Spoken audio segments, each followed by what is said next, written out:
ये चूहा पेड़ में जल्दी बढ़ने वाला दवा डाल देता है अब तू गया देख। और फटाक से पेड़ बहुत बड़ा हो जाता है।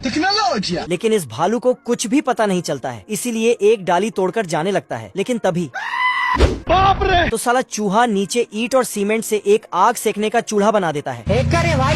तभी भालू यहाँ पर टपकता है तो चूहा उस पे सोफा रखकर सिगरेट फूकने लगता है। फिर भालू उसका बदला लेने के लिए एक मिर्ची पटाखा चूहे के बिल में डालता है। लो भैया। लेकिन ये चूहा उसमें पेंट कर सिगार बना देता है। गजब। फिर भालू को गिफ्ट कर देता है। हाँ भाई सुनना। Thank you. लेकिन भालू का शक्ल, हे प्रभु। भालू ये सब भुलाकर सोने का खजाना ढूंढने लगता है। आज कमाएगा तो कल बैठकर खाएगा। पर चूहा खजाने का मालिक पहले से था। मजा आ गया भाई। चूहे के ऊपर मिट्टी टपकता है तो चूहा गुस्से से जाता है और इसका कुदाल को काट देता है। ये क्या तमाशा लगा रखा है तूने? लेकिन भालू खजाना ढूंढते रहता है। चूहा एक लकड़ी में पत्थर रखकर भालू पे फेंकता है, लेकिन भालू को घंटा भी फर्क नहीं पड़ता है। अच्छा। तो चूहे ने बड़ा सा लोहा रखकर भालू पर फेंक दिया। अरे दादा रे। खत्म।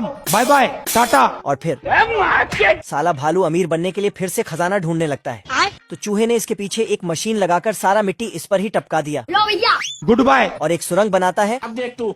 और फिर एक पटाखा जलाकर इसके मुंह में डाल देता है। लो भैया। बस। तो भालू और फिर चूहा। साले कुत्ते। दब।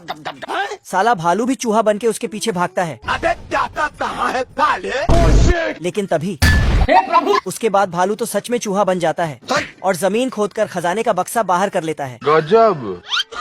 लेकिन चूहा बोलता है साले तू। तो भालू उसका चाबी घुमाकर छोड़ देता है। फिर भालू सोने के सिक्कों का गिनती करने लगता है। हाँ भाई सुनना। पर तभी इनकम टैक्स वाला यहाँ पहुँच जाता है और एक सिक्का देकर सब ले जाता है। Love you. ये बर्फीला भालू एक पनडुब्बी जहाज को खींच के बाहर करता है। हेलो। और उसमें झांकता है तो उसके अंदर एक छोटा आदमी दिखता है। ये छोटा आदमी को पूरे बर्फीले पहाड़ों को देख रेख करने के लिए भेजता है। तू समझा? हाँ सर।